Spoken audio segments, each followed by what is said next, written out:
Halo Flickers, welcome to Sneak Flicks. Dengan bangga kami mempersembahkan kepada kalian ulasan series berjudul Person of Interest, season kedua, episode kelima. So without any further ado, let's get into it. Scene dibuka oleh Reese yang sedang mengawasi nomor baru yang muncul. Dan orang itu dikatakan bernama Maxine Angelis, yang merupakan seorang jurnalis yang sering mengangkat berita viral ke halaman utama koran tempat dirinya bekerja. Dan saat ini Reese sedang mengawasi Maxine yang sedang mencari berita kepada Tuan Hicks selaku penyelenggara kampanye Ed Griffin yang telah melakukan penggalangan dana secara ilegal. Reese tersadar bahwa dengan cara melakukan pemerasan itulah Maxine selalu saja berhasil membuat berita utama di korannya yang membuat geger satu negara. Lalu Finch ikut berkomentar bahwa jurnalis seperti Maxine adalah spesies yang terancam punah. Bahkan Finch memberikan pembenarannya apa yang dilakukan oleh Maxine terkait jurnalis harus memiliki cara kreatif untuk mendapatkan kebenaran dalam mencari beritanya. Lalu Finch memberitahu Reese terkait Maxine yang telah bekerja menjadi jurnalis selama 6 tahun. Ia juga telah membuat berita-berita besar seperti pengeksposan kriminal paling berbahaya di New York, yaitu kartel, Alias, dan juga HR. Di saat Maxine hendak pulang, ia langsung mendapatkan kabar dari atasannya bahwa perkiraan Maxine benar jika saat ini federal telah menindaklanjuti semua polisi korup yang berada di kota New York. Di berbagai daerah pun FBI telah dikerahkan untuk menangkap para polisi korup yang selalu menerima suapan dari berbagai pihak. Di kantor polisi, Carter menyebutkan bahwa ditangkapnya polisi korup tersebut tak lain adalah karena Lionel yang berhasil melaporkan para polisi korup tersebut kepada pihak FBI. Carter juga di sana bertemu dengan agen Donnelly yang menyebutkan bahwa setelah urusan polisi korup itu selesai, maka mereka akan bisa segera menangkap pria berjas tersebut yang selama ini meresahkan warga. Tetapi agen Donnelly masih belum puas dengan hal itu, sebab dirinya belum bisa menangkap pimpinan HR yang merupakan dalang di balik semua itu. Agen Donnelly menegaskan, jika infonya benar, maka ia akan bisa berhasil menangkap pimpinan HR. Ketika Lionel hendak pulang, ia bertemu dengan Simons yang menjelaskan bahwa dirinya telah melihat Lionel membantu pria berjas itu di saat FBI sedang menyelidiki tentang HR. Ia bahkan menduga Lionel merupakan pengkhianat yang mencoba untuk menjatuhkan Simons dan juga HR. Karena tak mau ketahuan, Lionel menjelaskan bahwa ia tak mungkin melakukan hal sebodoh itu. Dan Simons pun mengelak. Sekarang bosnya menginginkan sesuatu untuk menyelamatkan manajemen utama, yaitu sesuatu yang sangat diinginkan oleh FBI. Simons menegaskan, jika yang diinginkan FBI itu berhasil didapatkan, maka tak hanya Simons dan bosnya saja yang akan terseret, karena Lionel pun akan masuk ke dalam penjara bersama mereka. Lalu Simons memberitahukan, apabila Fusco masuk ke dalam penjara, maka ia tak akan bisa bertemu dengan anaknya kembali, serta mantan istrinya tak akan memperbolehkannya kembali untuk mengurus anaknya, sehingga Lionel mau tak mau harus mendapatkan apa yang diinginkan oleh FBI. Saat ini Reese sedang mengawasi Maxine yang sedang bertemu dengan Quinn. Lalu di sana Quinn menjelaskan Maxine harus berhati-hati, karena saat ini mungkin saja Griffin sedang merencanakan balas dendam terhadapnya. Setelah Maxine tiba di kantor, ia bersama Glenn berdebat mengenai berita utama yang seharusnya mereka publish, yaitu mengapa pimpinan HR masih belum bisa berhasil ditangkap. Glenn pun menegaskan, jika Maxine menginginkan berita itu masuk ke dalam halaman utama, maka Maxine perlu mendapatkan nama serta bukti pendukungnya. Reese yang mendengar percakapan itu menjelaskan kepada Finch, saat ini Maxine sedang mengincar pimpinan HR untuk masuk ke dalam tagline berita utamanya. Tak lama kemudian Maxine menerima telepon dari seseorang yang tadi kenal. Orang itu berkata bahwa pimpinan HR bernama Christopher Zambrano yang akan ditangkap oleh FBI pada malam ini. Saat mendengar nama itu membuat Finch menjelaskan kepada Reese bahwa Christopher Zambrano adalah putra dari bos mafia. Tetapi tak seperti ayahnya yang bernama Christopher Zambrano, karena saat ini ia memiliki bisnis yang bersih. Lantas dengan segera Maxine langsung menghubungi kontaknya di kesatuan FBI. Di sana Maxine menjelaskan bahwa agen Clark masih memiliki hutang kepadanya, sehingga ia meminta informasi mengenai siapa tersangka pimpinan HR yang saat ini sedang para FBI kejar. Karena memiliki hutang, mau tak mau agen Clark langsung memberitahukan hal itu kepada Maxine. Dan saat mendengar pernyataan kuat dari FBI, membuat Maxine semangat untuk menghampiri Christopher Zambrano. Di sebuah dermaga, Maxine mencoba untuk mencari informasi kepada Christopher. Namun sayangnya, Christopher justru mengusir Maxine begitu saja. Lalu Maxine kembali menjelaskan, tujuannya menghampiri Christopher hanya untuk bertanya terkait apakah Christopher merupakan pimpinan HR yang sebenarnya. Merasa dituduh, Christopher memberi alasan. Ia tak mengerti apa yang sedang Maxine bicarakan. Lantas Maxine pun mempertanyakan kembali apakah agen Donnelly menghampiri Christopher akhir-akhir ini. Christopher awalnya mengelak. Namun Maxine kembali memberikan pembenaran bahwa penjaga telah melihat agen Donnelly berdebat dengan Christopher beberapa hari yang lalu. Dan mendengar hal itu membuat Christopher marah, lalu meminta Maxine untuk segera pergi dari tempatnya. Saat melihat Maxine dalam ancaman membuat Rhys hendak bertindak. Tetapi Finch melarang Rhys untuk mendekati Maxine karena Maxine memiliki berita lain, yaitu dirinya sedang berburu berita mengenai seorang pria berjas. Finch kembali menjelaskan bahwa Rhys harus melindungi Maxine. Sayangnya Rhys juga harus membantunya tanpa memberikan bukti lagi mengenai kebenaran pria berjas itu berada. Beruntungnya di sana Christopher mengutuskan untuk pergi meninggalkan Maxine dan meminta kepada anak buahnya untuk mengusirnya. Di dalam markas, Finch menjelaskan ia tak dapat menemukan apapun di dalam catatan milik Christopher yang dapat mengindikasikannya sebagai salah satu pimpinan HR. Dan Rhys menyebutkan, dengan cara menyelamatkan Maxine akan sulit apabila ia tak bisa bertindak secara langsung dalam menyelamatkannya. Finch mencoba membela. Saat ini prioritas Rhys adalah mengamati dari jauh sebelum ia menemukan cara untuk menyembunyikan identitas Rhys yang sebenarnya. Finch juga menyarankan Rhys untuk meminta bantuan dalam mengawasi Maxine. Karena mau tak mau pada akhirnya Rhys langsung menghampiri taman untuk meminta bantuan kepada duo polisi yaitu Carter dan Lionel. Carter bertanya-tanya bagaimana Rhys akan menyelamatkan nyawa orang yang akan memuat beritanya ke dalam halaman utama. Rhys menjawab ia akan menjaga jarak dengannya. Ia juga tersadar ada yang aneh di dalam wajah dari Lionel. Sehingga ia bertanya, apakah semuanya baik-baik saja? Lionel yang tak mau semua orang mengetahui masalahnya, hanya berkata ia sedang memikirkan makanan yang baru saja dirinya makan. Lalu Rhys bertanya kembali, kapan terakhir kali Lionel bertemu dengan Simon? Lionel menjawab, dirinya belum berbicara kembali sejak ia menembak kakinya untuk menyelamatkan Rhys. Lalu Rhys pun meminta Lionel untuk segera mencari Simon serta membuntutinya. Rhys juga menjelaskan, apabila Simon bisa memberikan masalah kepada Lionel, maka dirinya lah yang akan turun tangan untuk segera membantunya. Di satu sisi, Maxine memberikan sebuah skrip yang telah ia ketik agar Glenn bisa memasukkan ke dalam berita utama. Maxine menjelaskan, skrip itu ia buat atas dasar 4 narasumber anonim, dan Christopher sendiri yang meneriakinya ketika ia mempertanyakan mengenai pimpinan HR. Saat Rhys mengeluh bahwa ia tak bisa menjaga Maxine seperti ini, Finch berkata bahwa dirinya telah membuat profil Rhys di aplikasi Bumble. Dan ternyata Rhys merupakan seorang pria fuckboy yang sesuai dengan kriteria yang Maxine cari.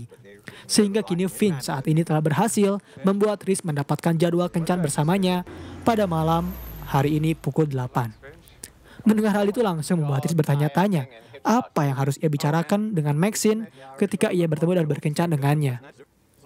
Pada malam harinya, Rhys pun langsung menghampiri kencan itu menggunakan salah satu mobil mewah, curiannya tentu. Rhys pun langsung mendapatkan pujian dari Maxine atas mobil yang ia bawa, karena rupanya terlihat Maxine sangat terpukau dengan mobil itu. Di sana Finch sempat memberitahu Rhys terkait biodata yang telah ia masukkan ke dalam aplikasi Bumble. Tetapi Rhys tak menghiraukannya. Lantas ketika Maxine bertanya terkait sebuah candaan yang telah mereka bicarakan di aplikasi itu, membuat Rhys sedikit kebingungan. Dan di kencan itu pun Maxine memberikan beberapa pertanyaan padanya. Yang sayangnya, Rhys tak bisa membaca catatan yang telah diberikan oleh Finch, sehingga ia selalu saja memberikan jawaban yang salah. Mendengar hal itu membuat Finch memutuskan langsung untuk memanggil bala bantuan dalam kencannya, yaitu Zoe Morgan yang secara tiba-tiba menghampiri Rhys. Saat melihat Rhys ternyata ia kenal dengan seorang Zoe Morgan, membuat Maxine kembali tertarik akan bagaimana mereka bisa berdua bertemu serta mengenal satu sama lain. Rhys pun bertanya terkait apa ada hal menarik di pekerjaan yang Maxine lakukan. Menanggapi hal itu, Maxine menjelaskan bahwa dirinya telah mendapatkan rumor dari seorang polisi mengenai pria berjas yang selalu saja menyelamatkan banyak nyawa orang.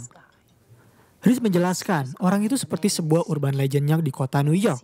Tetapi Maxine menegaskan bahwa jika pria berjas itu memang ada, maka ia akan segera memuat beritanya ke halaman utama koran dan semua majalah. Lantas Riz langsung mengubah alur percakapan dengan bertanya terkait Christopher Zambrano yang Maxine muat di dalam websitenya. Riz juga mempertanyakan apakah Maxine pernah terancam dalam bahaya jika ia memuat orang berbahaya seperti Christopher.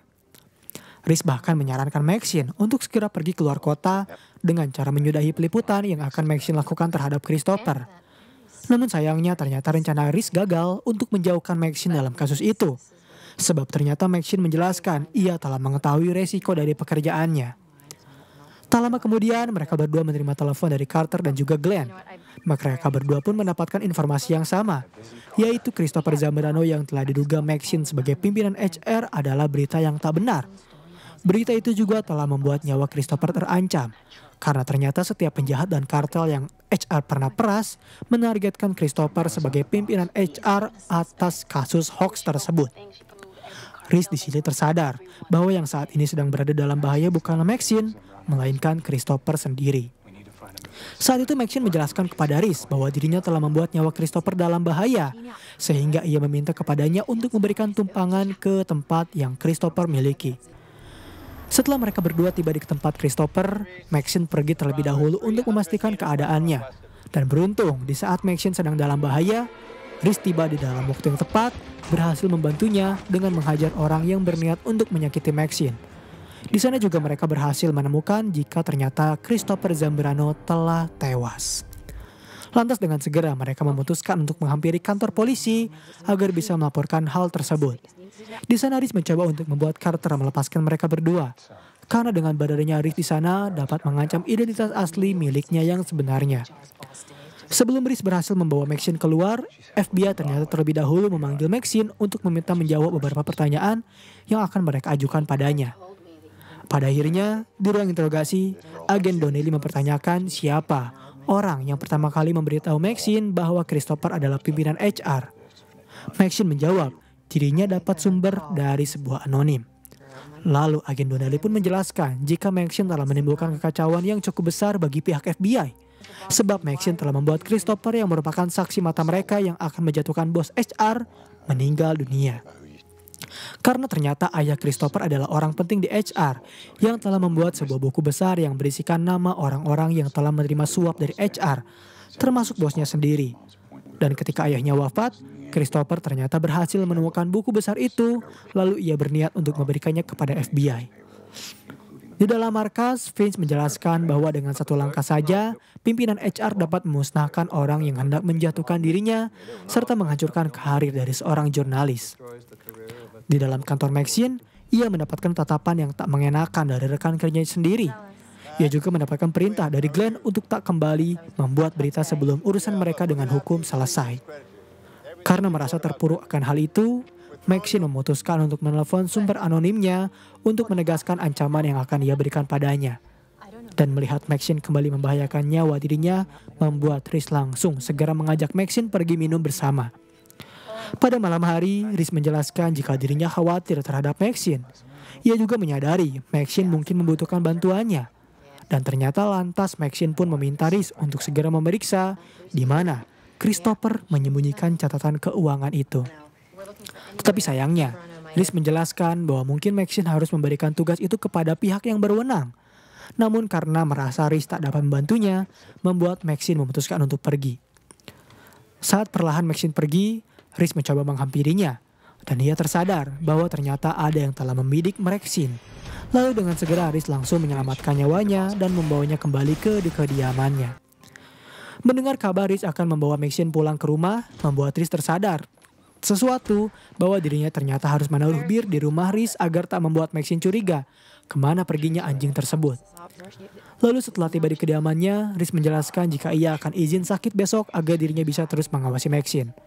Riz juga memberitahu bahwa Maxine dirinya akan tidur di sofa untuk malam ini.